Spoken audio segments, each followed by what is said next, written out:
This isn't a debate whether or not people can gamble. People can already gamble on sports prior to Ohio legalizing this. What was illegal is none of us could run our own sports book. None of us can run our own casino. And it's because when you run gambling as a business, it's a con. It's a form of consumer financial fraud. So this is Ohio's most neglected major problem, and it affects, regardless of where you sit on the spectrum, it's affecting almost every other issue that you care about in Ohio. You care about families, expanding the middle class, improving your economy, improving your budget situation. All of this issue intersects with all of those.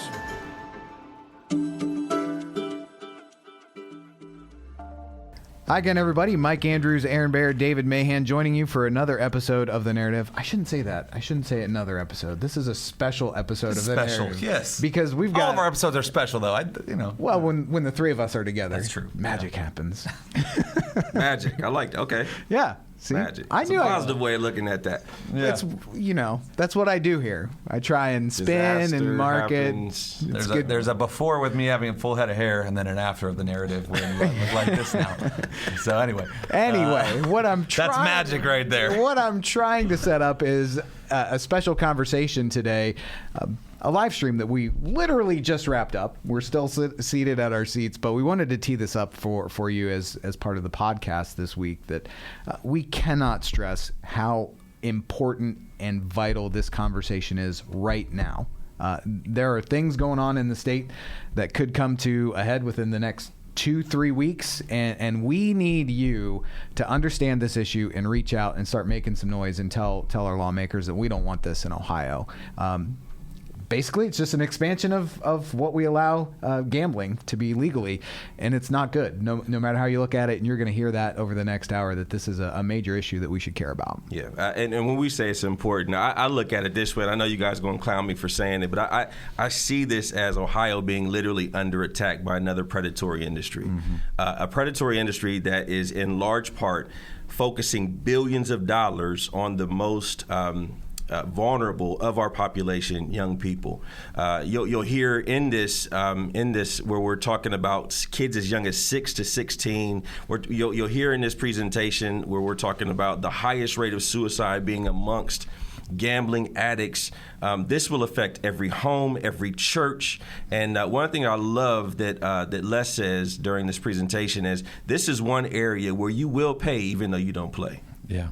And I'll just... the reality is, I was talking to one state lawmaker, and the rumor mill around the state house is, nobody really opposes gambling. This just feels like free money, and so this is where we have to make a loud splash today to stop this, because again, lawmakers right now, because the casino industry and the gaming industry is around pimping this idea as, this is just an easy way. You guys already have all this other gaming. What's the big deal if we add casinos on your phones? And what you'll hear, one, I think common sense tells us that that's just a really bad idea. And what you hear in this conversation is the actual data of what this stuff does. It's a hard conversation because there's friends of ours across the street that are considering this right now. Yeah. And we care about them, and we know they care about the state, and we also know they're Christians. And so what we're praying is that through the revelation of the truth and through people rising up and saying we don't want to do this, we shouldn't do this, go down this path, that lawmakers will walk away from this dangerous idea. My people perish for a lack of knowledge. Yeah. And this area that they're talking about expanding is where they make the industry makes 80 to 90% of their money, which also means this is where they make 80 to 90% of their addicts. Yep. And I promise you, nobody across the street knows that. Yeah. And with that, we're going to let you listen into this conversation. After you've heard it, please share this, get the word out, help us to reach our lawmakers and let them know that we don't want to see expanded gambling in Ohio. Hope you enjoy, or at least are informed by this very enlightening conversation. Hey, Narrative listeners. Christians in the marketplace today face more unique and challenging threats than ever before. Businesses are following woke capitalism, chambers of commerce are beholden to social justice, and secular activists are chipping away Christians' First Amendment rights. As Ohio's only Christian Chamber of Commerce, the Christian Business Partnership stands in the gap to advocate for, to educate, and to celebrate Christian business owners. Joining the partnership also allows businesses to provide their employees with healthcare insurance, workers' compensation, and exclusive banking and educational discounts. To find out more and to join, go to cbpohio.org. That's cbpohio.org. Well, good morning, everyone. It is a pleasure to welcome you into this special live stream from Center for Christian Virtue. Mike Andrews, Aaron Baer, David Mahan with you, and have an important topic to discuss with you all today about a proposed gambling expansion here in Ohio. This is moving fast, and it's really critical that we get out in front of it. And this is going to be an hour or so well spent of your time today. Before we do that, I would love to take a minute just to pray for us, and then we'll introduce our guests and get down to really the heart of the matter and why we're coming at you today here from our office just across the street from the State House. Well, Heavenly Father, we are thankful for this opportunity to greet our friends and talk about a very important issue here in Ohio with this proposed gambling expansion. Lord, I pray that you would guide our conversation and that you would help us clearly articulate why this would be bad for our state, and most importantly, why it would victimize people who are already being oppressed by this predatory gambling industry. So help us to glorify your name, Jesus, and help us to speak clearly and truthfully in all things. We love you, and we pray in your holy name. Amen. Well, Amen. Aaron, I'm going to let you rip right off the bat here. And what are we seeing across the street from the State House that requires us to speak up so quickly and so urgently today? Yeah, so I think it's important to put things into context of where we are in the process at the Ohio State House right now, so voters can really understand why we're jumping into this conversation so urgently and so quickly. So in Ohio, we have 2-year legislative sessions, and the first 6 months of those 2 years are kind of the most important part, because that's when the state passes its 2-year budget. Right. And so really the most important thing that lawmakers have to do is pass a budget by June 30th. And that's the process that we're in right now. Right. So this is about a $60 billion, a little bit more than that, process that we're going through. Actually, some folks will remember a few weeks ago on our podcast, The Narrative, we actually had Representative Brian Stewart, who is the House Finance Chairman, on the podcast talking about, hey, this is what was passed out of the House budget, right? So you back up a little bit before that. Governor introduces his budget, then the House gets a first stab at it. So the House passes their version of the budget. That's done. The budget's now in the Senate's hands, and they're considering it. They're likely to pass their version of the budget sometime at the end of May, and then that's going to go. Then they're going to go into what's called conference committee. They're going to debate all these things out, and we'll have a finished product sometime around June 30th. Well, it's in that, when you're talking about budgets, what are the things you're looking at, right? You're looking at inputs and outputs, right? You're looking at income and what we're spending money on. And you're always trying to, at least for conservatives, you're trying to, keep as low as possible, as much money that you're spending, so that you don't need to get in as much money. For years, you have the gaming industry and the gambling corporations selling gambling as sort of free money for the state, right? If you legalize this, you'll be able to up your revenues, spend more money on education and all these types of things. And, we've especially in early years, you didn't see much of gambling expansion, but then obviously the voters approved casinos in Ohio. Last year, there was about 2 years ago, actually, there was an approval of sports betting on phones. And now, just in the last few weeks, there was some rumblings around the State House on this, but then there was a story in WOSU that Karen Kasser wrote about how actually Brian Stewart, the chairman of the House Finance Committee, is considering an expansion of online gaming through iGaming. What is iGaming? It's basically you can do casino betting on your phone, right? There's also talk around things called video lottery terminals, VLTs. These were approved a few years, I think last year, for kind of like VA and those types of places. Well, now there's a proposal or conversation around allowing these things in bars and restaurants, and those really look and feel like slot machines, right? So both of these things, the industry promotes them as harmless, free ways for the state to increase revenues. What data shows is that actually these things are really, really bad for communities, really bad for families. and actually especially bad for young men. I think that the more I've dove into this, the latest research, you're seeing a real harm on young men, especially when we have a real workforce participation problem with young men right now. So that's sort of the state of where we are right now.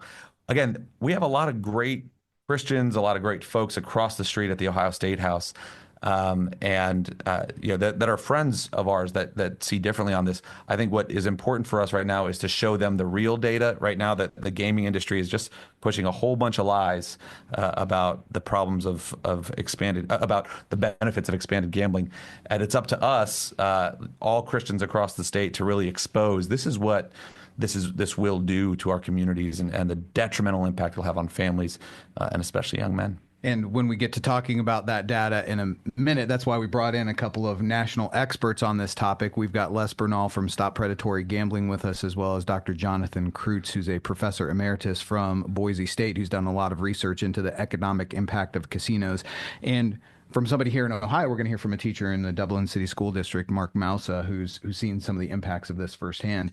Before we get to them, though, David, I would love to hear your take on what you see as some of the potential harms here, the real-world impacts on Ohioans if this comes to pass.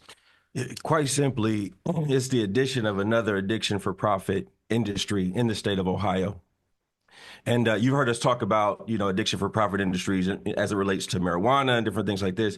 But what happens is you get all of these industry players come in and they buy up all of the lobbyists and start pushing all of the financial benefits, which you're going to hear from our experts really don't exist to the extent that they say that they do.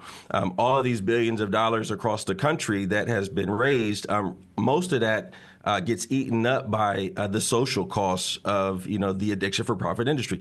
In order for them to make the most money, you have to create addicts, and you create addicts by creating young addicts. And so my main concern here is what this will do to the young people. And so we're seeing already that the industry is targeting that 18 to 30 demographic. But what we're not seeing as much or hearing about across the street as much is what about the 6-year-olds? When you study, I was looking into New Jersey's iGaming and all of that, the predatory gambling industry, and 65% of those that were surveyed, the problem gamblers in New Jersey that were surveyed, said that they were first exposed to this at 6 to 16 years of age. And so, this is just for adults. No, this targets young people and really the youngest and most vulnerable of people. And so I'm really excited to hear from our experts on, one, the deleterious effects of this industry on, the social costs, but also the impacts on young people. And as we get set to hear now from Les Bernal, I do want to make just one quick announcement for our listeners. If you go to ccv.org, you'll find right on the homepage, it's the first image on the carousel that rotates on our homepage, some more information about some of the harms of this proposed gambling expansion, as well as a link to an action alert where you can just in one click contact your Ohio representative, your Ohio senator, and tell them that you do not want to see this expanded in the state of Ohio. So with that PSA out of the way, Les Bernal from Stop Predatory Gambling, excited to hear from you, and you've done so much research on the effects of gambling. So I'm just going to turn the floor over to you and let you kind of share from your expertise. Thank you. It's an honor to be here, and we only have about 10 minutes to cover a few slides, and just for those of you who want to get more information, we put together a briefing paper on online casinos and what it means for Ohio. So we're happy to distribute that when we're done here.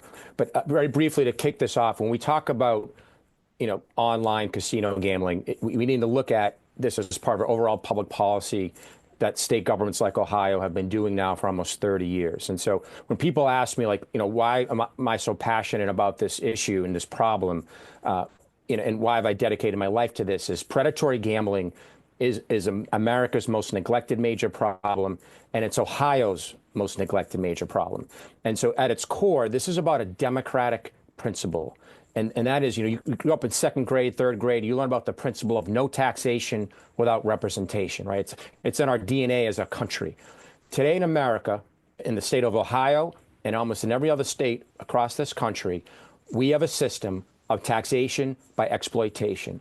And that's what predatory gambling is. And we're going to briefly touch on why it's a system of taxation by exploitation. But this is a fight around not about whether or not people gamble and what they do privately. This is about the role of government in America today. And it affects people of all political stripes, whether you come from the right or the left. So my next slide here is very briefly, I always love to explain kind of what predatory gambling is and what it's not. So let me first say what predatory gambling is not. It's not the Friday night poker game. It's not buying a square in the Super Bowl office pool.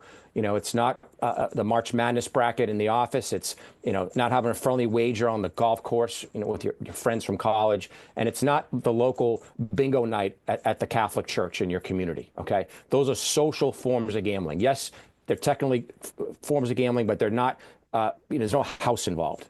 What predatory gambling is when you partner with powerful gambling corporations, state governments partner with these powerful gambling corporations to use commercialized gambling to exploit and defraud citizens and their communities.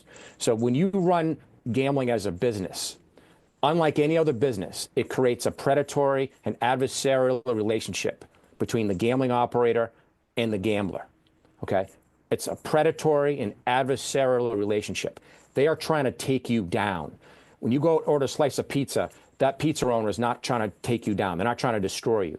The gambling operators, they're trying to take you, in the words of one gambling industry quoted in Addiction by Design, they're trying to get you to play to extinction until all your money is gone.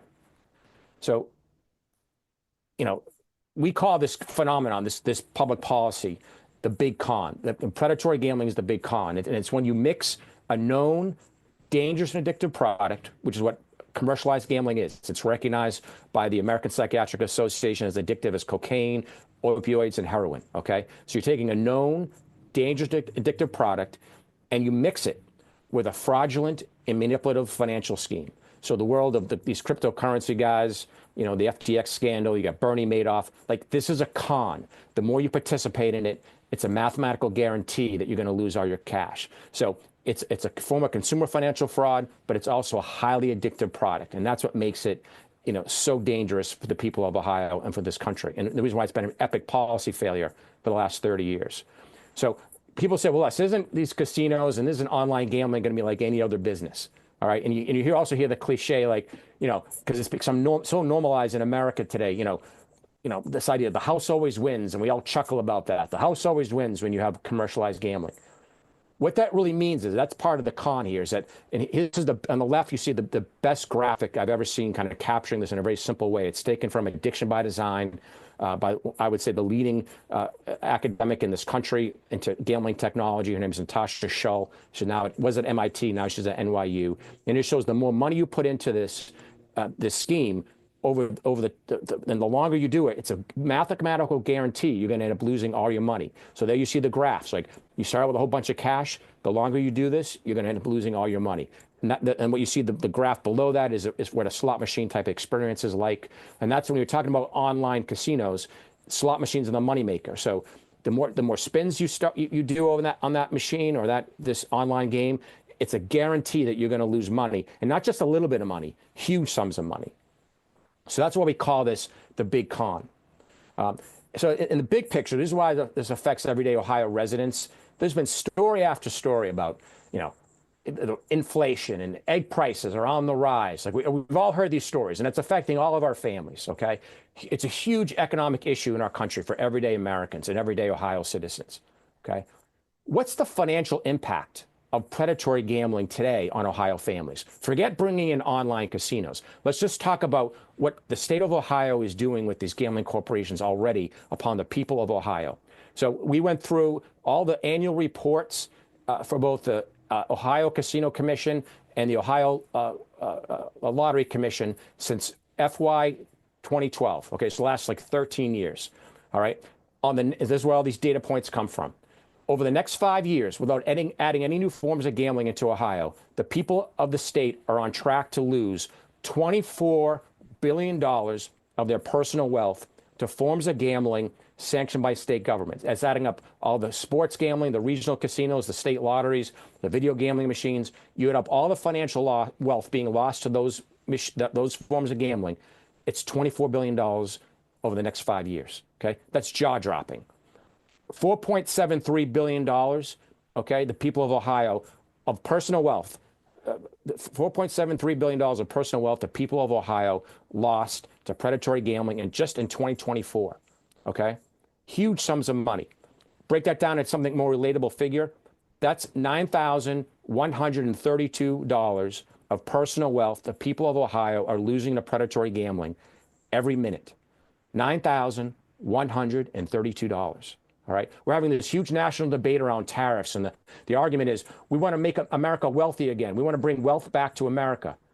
The people of Ohio are losing $9,132 to a government program day after day in the state of Ohio. And lastly, just to add up, since casinos came online in Ohio back in 2012, you add up all the financial losses to the lottery, these video gambling machines and so on, and now online sports gambling. It comes to $38 billion of personal wealth the people of Ohio have lost to forms of gambling, predatory gambling, that Ohio state government has sanctioned and promoted the people of the state. That's a lot of eggs. That's a heck Les, of a lot. I want to, real quick, I want to dwell there for a second, Les, because, you have a lot of communities in Ohio. Our population in Ohio is shrinking. You have a lot of communities that are struggling, right? You look at the last census data you see in the state, and really it was only Franklin County and Hamilton County, so I think Columbus and Cincinnati, that are growing, right? Most other communities are struggling. Can you just speak to, for a second before we move on here, how really low-income Ohioans, and maybe you're getting to this too, but how low-income folks are especially impacted by all gambling generally and any expansion in particular?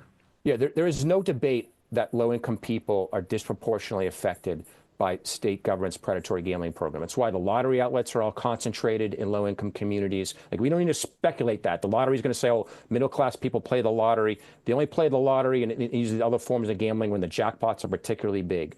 They concentrate these casinos and lottery outlets in low-income areas, deliberately targeting those constituencies. And you also can tell by the product itself. Like, look at the electronic gambling machines that are in these casinos across the state. Most of them are, the biggest money makers are these penny machines. Like, no millionaire is coming in from out of state to play penny slot machines. They're targeting low-income folks day after day after day, and it's not people going a couple times a year. It's the business model for these forms of gambling that the state endorses are people gambling 5 to 6 times a week. That's the business model. It's like, instead of getting a cup of coffee or going to work, people are gambling day after day after day on a government program. Great. All right. So very briefly, I have a couple more slides here, and I'll turn it over to my colleague, Dr. Jonathan Krutz. So one of the arguments we hear from this, both from Republicans and Democrats, will say, hey, I hear all this, Les. I know it harms people. It's a huge financial impact. But, hey, isn't this a great revenue for the state? Aren't we reducing taxes for the people of Ohio? Let's be clear on this. The independent research around government revenues from gambling shows that predatory gambling is the ultimate budget gimmick. So you pay even if you don't play. So if you're 2/3 of the public rarely gambles, so like you're paying for all of this scheme with higher taxes for less services over the long term. And that's not me saying this. This is the experts. The number one expert in the country when it comes to government revenues from gambling is Dr. Lucy Dedayan. She was once at the State University of Albany in New York, Rockefeller Institute here. This is her national report on state revenues from gambling. Short-term relief, long-term disappointment. That's her report now. She's at the Urban Institute. It's the ultimate budget gimmick. So you, the gambler, you, the non-gambler, you pay for this even if you're not playing it. You're paying higher taxes. No one in Ohio is paying less taxes today because of all the $38 billion that the people of Ohio have lost since 2012. And then my last slide here, actually last 2 quick slides, is you hear these terms like responsible gambling. We have all these programs in place to help all these folks. So the image I love to use is when it comes to alcohol, there's a multi-million-dollar industry around non-alcoholic beer, non-alcoholic wine, and so on. Both in Ohio and across this country and across the world, there isn't a single commercialized gambling operator that markets himself as, hey, come gamble with us. We're the responsible gambling operator. And the reason for that is it's not financially viable. The business model for casinos, online gambling, it's based upon addicted citizens. 60% of profits in a casino come from addicted gamblers. And in online gambling, 70%, is right from the Wall Street Journal, 70% of the profits are coming from 0.5% of the people who use the gambling apps. So that's part of the con as well. That responsible gambling is a sham. And this is my last my favorite talking point of all. And I always say this to the end because it really underscores what a con this is in state after state, in gambling company after gambling company, they'll stand up and they'll say, hey, this is just like any other form of entertainment in Ohio. It's like going out to dinner, having a glass of wine, going to the movies. Well, predatory gambling is the only product or service in the country, in the world really, where the people who own it and promote it don't use it. So on our website, we have a whole thing, we call it the Hypocrite Hall of Fame, of all these quotes from governors, state senators, state reps, casino operators, online gambling operators who say, hey, this is great for your community there in Ohio, but you know what? I don't gamble myself. I have retirement funds. I have a college fund for my kids. I have an emergency fund and so on. I own a second home. None of these guys gamble themselves with any kind of regularity. That's the ultimate con. So Meryl Streep, she watches the movies she makes. Why don't state legislators who carry the water for this industry gamble? Because it's a ripoff and it's a con and it's an epic policy failure. So in closing, to learn more about our organization, Stop Predatory Gambling, and learn about this issue and get involved, that's our website, stoppredatorygambling.org. So thank you very much for the opportunity to be here. Wow, great information. That's a lot, a lot to digest.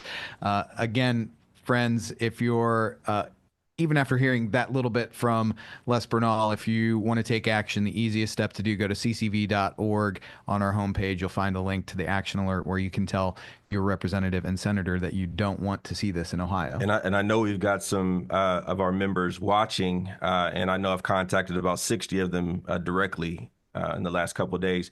If you all, any one of you would like to contact Les or Dr. Krutz, please contact us here at CCV and we will make that connection for you. And for those of you listening or watching today as well, if you've got questions, we will have some brief time at the end for a Q&A. If you want to drop those into the Q&A window at the bottom of your screen, we'll try and get to as many of those as we can once we've finished up with our guests today. And right now, I want to turn things over to Dr. Jonathan Krutz. After hearing a lot of those financial numbers from Les Bernal, would love to have you, Dr. Krutz, take us through your research into this economic impact that's more broad than the individual, just sort of the community-wide or statewide economic impact of casinos. What have you found in all of your studies? Yeah, thank you. Thank you for the work that you're doing here. I got involved in this as I was teaching economics back in Nebraska when I was younger in the 90s, and there was a move to put slot machines at a horse track, and I went to a hearing, and they asked for testimony in favor, and they had these wonderful charts, money going up, tax revenue going up, all this great stuff. And I'm taking notes, right? I don't know anything about this, but I thought my students would kind of be interested in the topic because it's new and sexy, and came to anybody testifying against, and nobody stood up. And I thought, that's kind of odd. I mean, it's like against the Constitution. There's probably some reasons for that, right? And then they asked for a testimony in neutral capacity, and this older gentleman went up to the podium and he said, well, I'm not for this or against this, but if you're going to do this, you better give us more money. I'm a gambling counselor. Then he sat down, and I had no intention of I was just there for information, but I went up to the podium and I said, it's not just illegal, but it's unconstitutional in our state, and there must be some reasons for that, but we haven't heard anything about that here, and I'm really concerned if this is how you're making decisions based on this kind of one-sided hearing. And I sat down, and really I've been studying this industry ever since, because it bothers me, the kinds of claims that they make. And in particular, the claim that seemed to really be boosting the spread of casinos across the country was this claim of economic development and jobs. And that always puzzled me, because I think, Aaron, you said in your introduction, like, this isn't money from nowhere. This is money that's coming from somewhere. And where's it coming from? Well, it's not like everybody in the surrounding states of Ohio are coming into Ohio to leave their money behind. It's the people in Ohio that are gambling in the Ohio casinos, and that has an impact on the Ohio economy, but nobody had studied that.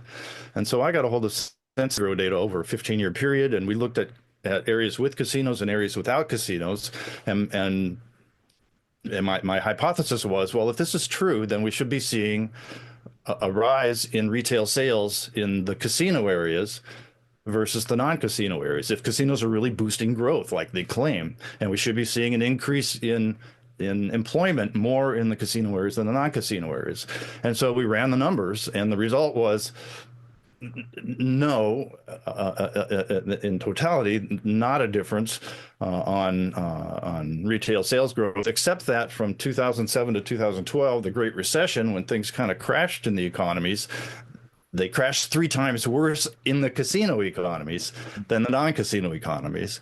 And so the conclusion is, well, in good times, casinos don't boost economies, and in bad times, they are an anchor. They make things worse. And on employment over the 15-year period, we saw that the non-casino areas had higher rate of growth in employment than the casino areas. So in fact, the casinos were costing local jobs on totality, and also in recessionary periods being a drain on the local economies. Part of this research then is the question, well, if these claims aren't true, and yet these are the claims that the casinos have come into all of these states based on these claims, we should be very skeptical of anything that gambling promoters claim. Yep. They are very skilled at identifying the arguments that will persuade policymakers, but that doesn't mean that their information is correct. And just one illustration from my research was a study by KPMG, a huge accounting firm, consulting firm up in Windsor, Canada, where they had a wonderful slick report, and I'm sure you're seeing them in Ohio. And if there are new proposals, you'll see them on the new proposals. And in there it said, local business people support this. That was in their executive summary. But if you dig down into the details of it, they talked to 7 businesses. In a huge city, they talked to 7 businesses, and half of them said, no, we don't support this. So this is what they're building their arguments on, and they're really not credible arguments on economic grounds. And Dr. Krutz, I want to zero in there, because I think what you just said is a really important point. Like this, a lot of this iGaming now, right, is this is an emerging industry, right? And so the data is really just starting to come on about the true, really damaging effect of this. But I think all of your research into casinos is especially relevant, because all you have to imagine is, obviously with a casino, as damaging as that is, people have to make that personal decision to leave their home, to drive to the casino, to go in, all of those types of things. Now what we're talking about is just putting that casino in their pocket everywhere they go, right? Could you talk a little bit about how the casinos have gotten so good at creating addicts and making you want to keep playing, and how they really design these games. And we're asking an individual to compete with a multi-billion-dollar industry that has poured countless resources into figuring out how to give folks just enough dopamine hits to keep them hooked. Yeah, my research on the economic impact of casinos, I thought, was a big gap in the literature. Another gap is on how much of this revenue is actually coming from people who are not in control of what they're doing. They are addicted. And other people, fortunately, especially recently, have done some good work in that area. A recent study out of Connecticut demonstrated that 70% of the Connecticut population, 70% of the money being lost to gambling in Connecticut is coming from people who are exhibiting signs of addiction. 70%. So to you in Ohio, if you're talking about, hey, let's put this online, a casino in your pocket, you're not talking about everybody in Ohio paying a little bit and then the state keeping some. You're talking about finding and creating, really, and the casino companies are very good at this. The state doesn't have to do this. The casino companies will find the people who are susceptible to gambling as less as day after day, hour after hour. It's 2 seconds a bet. You're betting on your phone. They'll find them, and that's where the revenue is coming from. So it's at the expense of these people who are addicted in your state that you're supporting state programs, maybe state programs to support addicts. Like, it's kind of mind-boggling. I want to hit on that for a second, Dr. Krutz, because let's just have real talk for a second here, right? We've got a lot of, if there's a streaming service on Apple TV, we are my family probably has it, right? So when I'm watching my kids' shows with them and the ads come up, I am not seeing any ads for gambling. My wife and I are watching, and I know we're CCV, but pray for me. We're watching Mobland on Paramount Plus right now. It's Not an endorsement or recommendation. exactly, but it's really good. Does explain a lot around here. Exactly. The abuse that we take. Exactly. But it's a show very much geared towards young men, right? Especially, and over the last, I feel like 3 weeks, all of a sudden, I'm seeing all of these ads from MGM Grand about iGaming. The craziest part about that is I live in Ohio. This is illegal right now. But MGM and the casinos very much know that they are aware of this proposal in Ohio. And they are trying to get people excited about it. And literally, the ad I saw just last night, watching the Central Intelligence show again, also on Paramount Plus. Again, this is not sponsored by Paramount Plus, but it's a good show.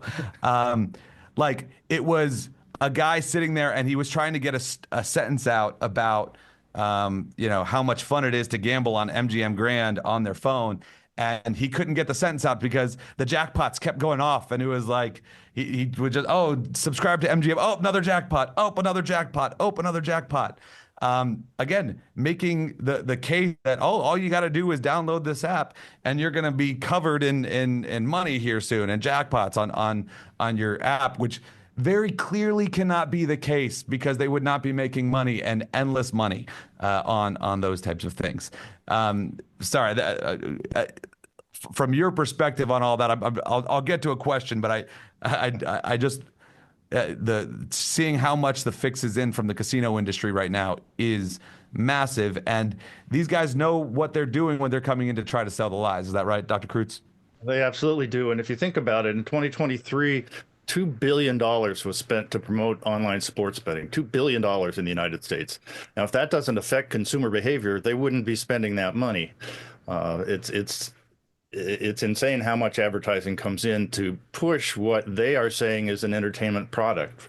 If it's that entertaining, why did they spend so much? Part of that $2 billion is in free bets. So if you get to betting and then you stop betting, they will send you coupons to say, if you put in another $50, we'll match it. If you put in another $500, we'll match it. And for them, it's not an expense because you're going to gamble it away, and then you're going to gamble away your own money also. So they keep you coming back until your worldview kind of crushes down to just betting.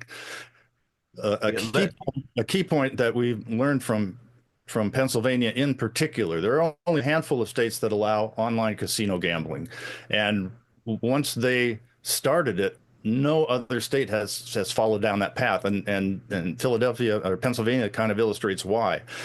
In Pennsylvania, what we're seeing is that the online sports betting is the entryway into online casinos, and the online casinos they're owned by the same companies. So if I go on to bet on my local sports team, the Philadelphia Eagles, I'm getting promotions constantly to go bet on the slot machines in our online casino.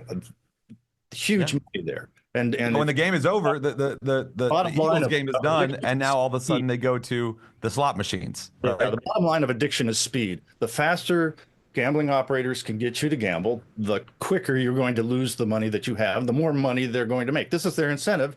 And we love the United States. It's a profit motivated country. Their business to get profit, the faster they can get people to gamble, the more profit's going to come in. As I pointed out from Connecticut, 70% of that revenue is coming from people who are hooked on it. We have similar numbers from New Jersey. We have similar numbers out of Alberta, Canada. So this is now supported by studies in other areas. I want to jump in here, and I know we've got a local educator that wants to kind of talk about what this looks like with the young, especially young men in his school. But Les, I was talking to a suicide prevention individual. He leads one of the largest networks here in the state of Ohio. And he was saying that of all the addictions, the highest rate of suicide is amongst gambling addicts. Nobody across the street knows that. And so I want you to talk a little bit about, suicide and gambling addiction and how these young people are even getting involved in this at the age of 6 years old to 16. Yeah, so gambling addiction it's well known, at least people who follow in the public health world, that gambling addiction has the highest rate of suicide. And I think the reason why people across the street that you're mentioning there at the state house is because the state governments, like Ohio, they're a partner to this industry. So what we've done is we put Dracula, and I don't, it's not necessarily an anti-government message, but it's like somebody putting Dracula in charge of the blood bank. Like the business practices that make the most money for the state are those that inflict the most harm on the people of Ohio. So when it comes to suicide, when the shame, the desperation that people experience, like when you become an addicted gambler, your addiction is fueled by a huge amount of money. So you're borrowing money from a spouse or taking money that your spouse doesn't know you're taking from a retirement fund, a home fund, maxing out the credit cards. Sometimes you spend your kids' college funds. You're borrowing money from your siblings, your friends. So you're lying to all these people. And then the fact that you keep losing, so you might have some wins, and then what happens is when you get beat in the gambling industry, what these guys know, they target you based on, do you chase your losses? By meaning, like, if I go lose a couple $100 and I stop playing the app, or I go home from the casino, like, I'm not their business model. What they want is, am I somebody, after I lose my couple $100 or my $100, do I put more money back into that machine? Do I go hit a casino ATM? Do I pull more money from my bank account into the online gambling app? Because if you show the likelihood of chasing, I know that for every hour I can get you playing this app or in front of the slot machine, that you're going to lose X amount of dollars at this rate. And so they incentivize you with VIP hosts and so on. So the desperation, the sense of failure that you have as a gambling addict, and then unlike any other addiction, like when this is over, like, when you're an alcoholic, like your body cuts you off after 12 beers or whatever it is. Like, when you suffer a gambling addiction, like, it's life changing. Like, you lose all your money. Like, you can't go get an apartment. You don't have a credit rating anymore. So, like, it is absolutely devastating to people's lives. And that's why we call it taxation by exploitation. So suicide and gambling addiction, they go hand in hand, and young people especially are those most affected because they're the most malleable at that age to the advertising and to these forms of gambling. The high is just like the high you get by taking a hardcore drug, essentially online gambling is gambling fentanyl. That's what you should look at this as. It's gambling fentanyl. Well, and if I can just make an observation here real quick, I'm struck by all this data, all this information that we're taking in, really emphasizing why this is an issue that Christians should care about, because we're talking about a justice issue with those who are being targeted or the least who can afford it.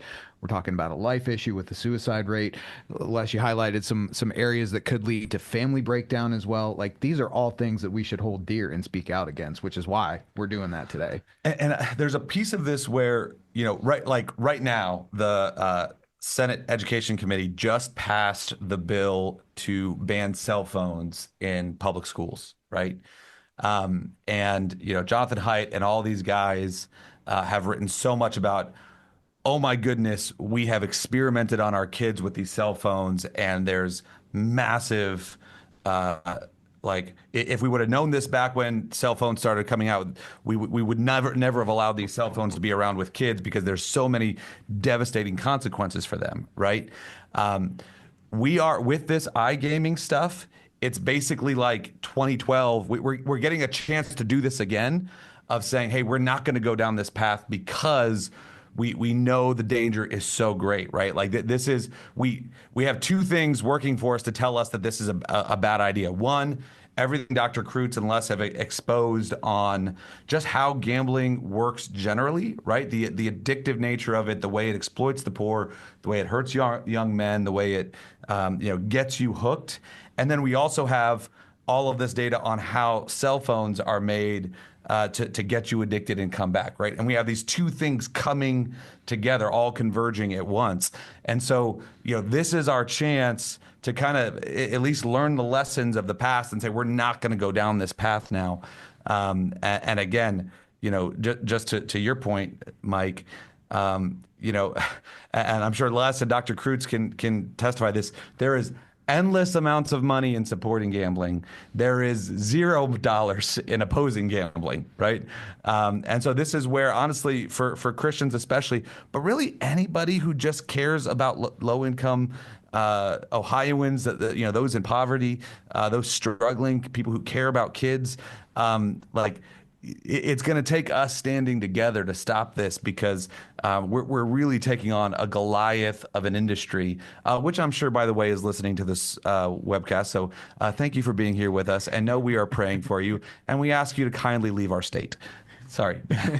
Well said. Well said. Well, I just want to clarify, though, this idea. So when we're talking online gambling, though, just to be clear, so yes, it affects low-income folks, but online gambling, whether it's online sports gambling, but especially online casinos, it's affecting middle class and upper class families as well.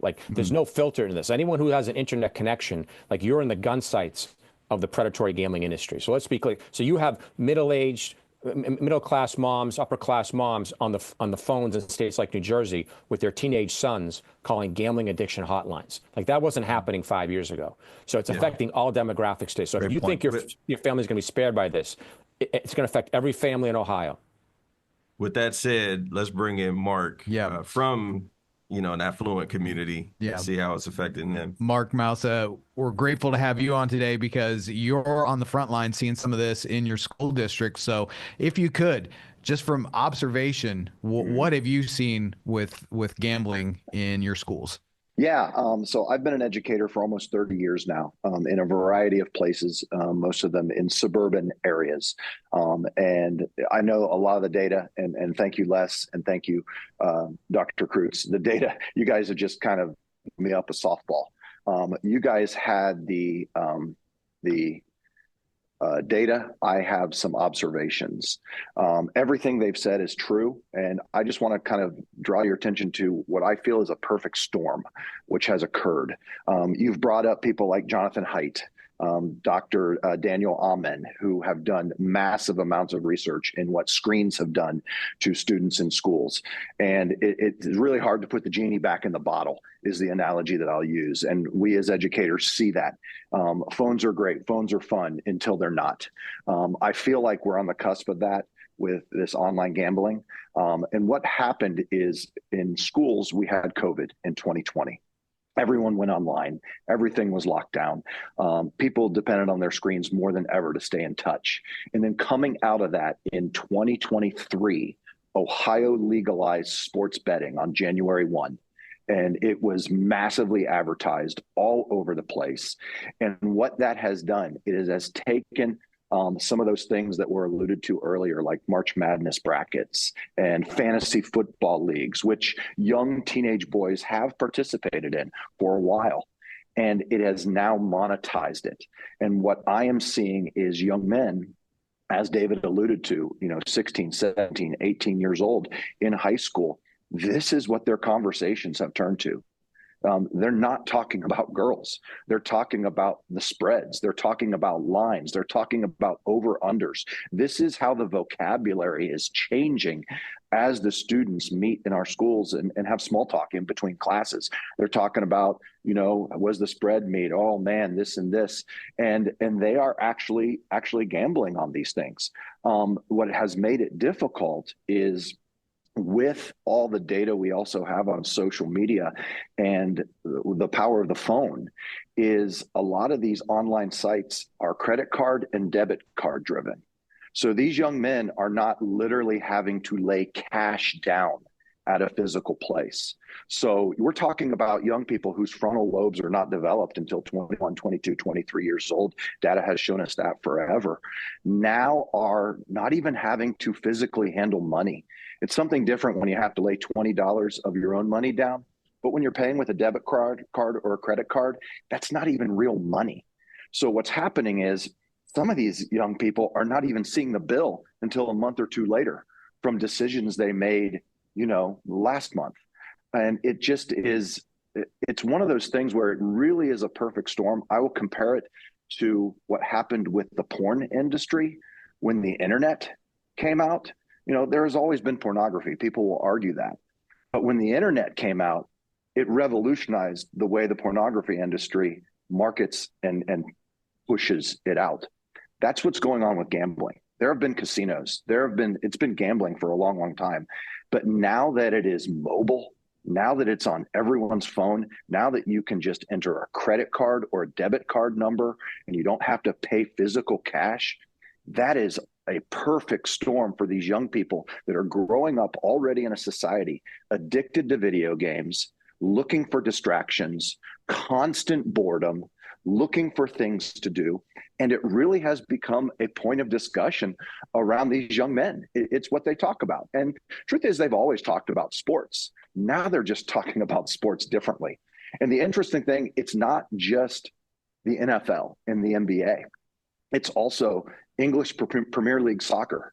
You look across the pond in Europe, F1 and English Premier League, the number one promoters on all those jerseys around the stadiums, on all the LED boards, are betting companies, online betting companies. And there is a huge niche that, quite honestly, we legalized it in Ohio, but sports betting has been legal online in Europe for years.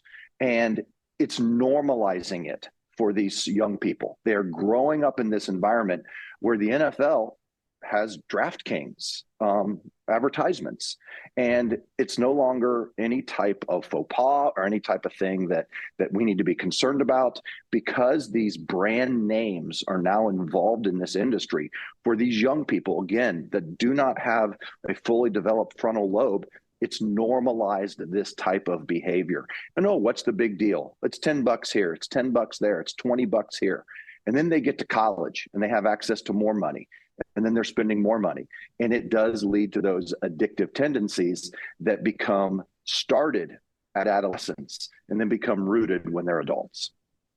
That's well said, Mark. I remember about 6 or 7 years ago when sports betting was first floated at the State House, and I was testifying against it, and a lawmaker said, and I talked about how this is going to change the way the next generation understands sports, right? Again, when I was a kid watching Sports Center, they never talked about betting. Now you turn on ESPN on any given day, and that's all it is. It's literally, here's the line, what do you think? And the scroll running around the bottom is, here's the line, what do you think? And I remember one lawmaker said, well, we include in the bill a prohibition on marketing to kids. And I said, what in the world does that mean? Does that mean you're going to require my kids to close their eyes when we drive down 71 and there's a big billboard there making gambling look so cool? I thought, how do you practically do that? And I really want to zero in on what you're talking about with young men, because again, there's so much research being done right now and so much conversation about sort of the assault on young men today, and how young men aren't getting out of adolescence because of the combination of video games and pornography, what's going on in the workforce, all of those types of things. You're hearing women say, hey, there's not, Brad Wilcox, who co-authored our Hope in a Future report on this, has documented this quite a bit, that young women are finding it harder to find marriageable men. And this is going to only exacerbate that, right? This is only going to be pouring more gasoline on that fire, when instead we need to be looking for ways of how do we, one, get our men to grow up faster and get into the workforce and participate in the growth of our state. And when you're even hearing, I think what's important about this too, Mark, what I'm hearing from you is, you're at a wealthier school district and you're seeing it impact young men too, right? This isn't just, some of the issues we talk about are just happening, they kind of get buried. Oh, well, it's in the city of Cleveland or it's Columbus City Schools or something like that. This is everywhere that you're seeing this. Absolutely. It's everywhere. It's all demographics. It cuts across everything, because this is what young people are interested in. Sports is a $1 billion industry. And as you said so well, Aaron, the whole narrative has shifted over the past 3 years. You never heard on sports talk radio anyone offering up prop bet information. now on radio, and take all of this now and put it online. It's streaming. The students are not watching network TV like we grew up doing. They're watching streaming services. They're watching TikTok. They're watching online services. They're getting, if they have done any sports betting online, the analytics are now sending them additional advertisements all the time on every pop-up window that they're going to. So they are getting constantly bombarded with this information and with other opportunities to, do this. And what is happening, it's normalizing this behavior. For 16, 17, 18-year-old young men, they're looking around their world and they're saying, everyone's doing this. This is what everyone's doing. It's okay. Yeah, no, and that's part of what makes this such a big issue across the streets. We're dealing with millions of dollars. Les, I know when I was looking at New Jersey, I saw that they netted about $385 million in taxes in 2022. But when the National Economic Research Association looked at, okay, what are the social costs, that came up to about $350 million. And so, we're right here in the middle of our budget season, where you hear us say all the time, we do three things in a budget: we educate, we medicate, and we incarcerate. And looking at the deleterious effects that go into that $350 million price tag on costs, we've got crime, bankruptcy, mental health issues, relationship problems, including the breakdown of marriage, right, which is a huge issue here in our state.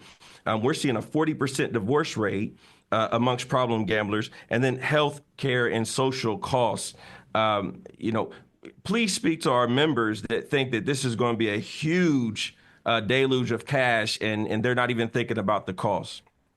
Yeah, I think any legislative member who would look at this and say, yeah, we're going to make a lot of money from this is frankly willfully ignorant, because we just laid out the facts of how much money the people of Ohio are already losing to predatory gambling. The last 13 years, they've lost $38 billion of personal wealth. They're losing more than $9,100, okay, $9,100 every minute already in Ohio. Okay. And that's just gambling, right? That's just the money spent gambling. That's just the money.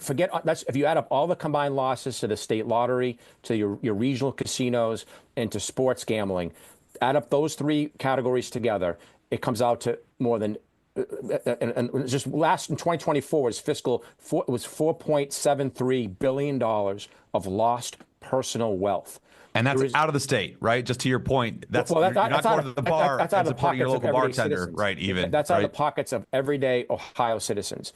And so, when someone mentioned the phrase on this conversation, well, the genie's out of the bottle. We hear that a lot. Like, Les, what can we do? We hear you, Les. The genie's out of the bottle. They'll say, the phrase I like to use is, they'll get like, well, Les, isn't the toothpaste out of the tube? Predatory gambling is for the last 40 years, has been one of the epic public policy failures, both in Ohio and across our country. So let's use the analogy of toothpaste, okay? Can we put the toothpaste back into the tube?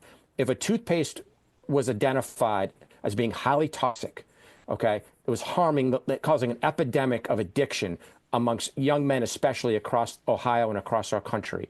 If it was costing taxpayers and higher taxes for less services in the future, if it was causing Ohio citizens to lose more than $9,100 every minute, okay, all of those combined together, like we wouldn't say, hey, we need to put the toothpaste back into that tube. We would say, we're going to throw that toothpaste into the trash, and we're going to hold the people conducting this business legally liable for the harm they've caused the people of Ohio, and we're going to end this practice of operating this. This isn't a debate whether or not people can gamble. People can already gamble on sports prior to Ohio legalizing this. What was illegal is none of us could run our own sports book. None of us can run our own casino. And it's because when you run gambling as a business, as we talked about earlier in our conversation, it's a con. It's a form of consumer financial fraud. So this is Ohio's most neglected major problem, and it affects, regardless of where you sit on the spectrum, it's affecting almost every other issue that you care about in Ohio. You care about families, expanding the middle class, improving your economy, improving your budget situation. All of this issue intersects with all of those. I don't know if I have anything else to say. The only thing I'm going to add to all of that is, again, like I mentioned, there's a lot of money in fighting for gambling. There's not a lot of money, and there's no money in opposing gambling. So I want to encourage everybody watching, everyone listening, to go to Stop Predatory Gambling online and make a donation to thank Les and his team for that. CCV is going to be sending a donation over to Stop Predatory Gambling because we're just so grateful. Again, like there's very few folks that are putting the time and energy like Les does into really exposing all in one place what's going on with the gambling industry, and they do everything they can to silence this man from speaking out.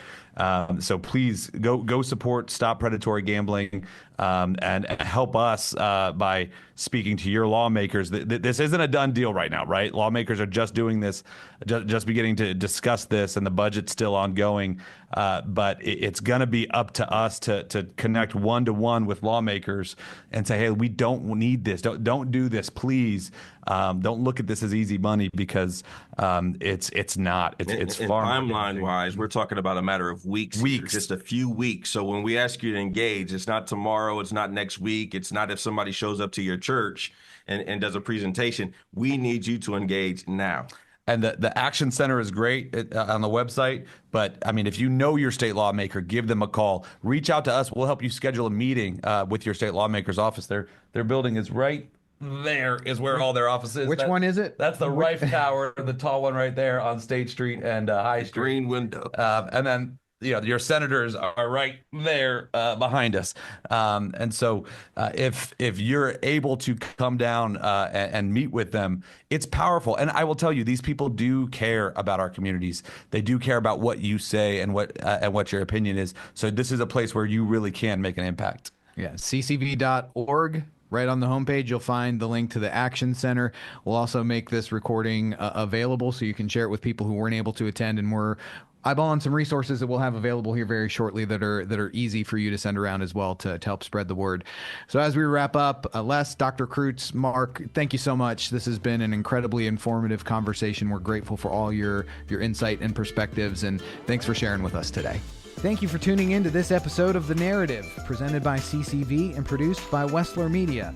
If you found today's episode insightful, leave us a review or rating and subscribe anywhere you get your podcasts. We're your hosts, Mike Andrews, Aaron Baer, and David Mahan, and we'll see you next time on The Narrative.